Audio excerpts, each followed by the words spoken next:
These realizations, alam mo, naisip ko na today, kailangan may sarili kang bahay.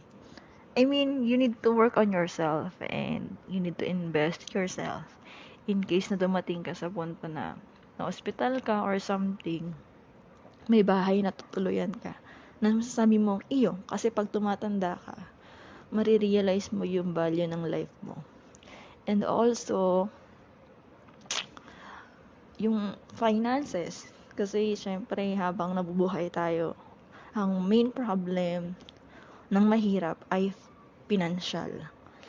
And tayong mahihirap, kaya tayo nangangarap para ma-survive natin yung buhay na gusto natin, yung maayos na buhay, na may peace of mind and happiness.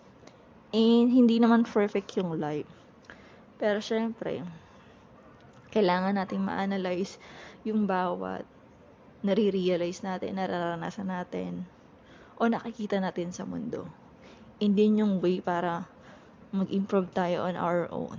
Honestly, wala akong sariling bahay. Wala rin akong permanent job.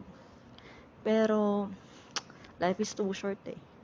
Hangad ko na lang maging parte ulit ni Nissan. Sure, gusto ko talaga sa sales, totoo lang. Gusto kong i-improve yung mga bagay na gusto ko when it comes to selling.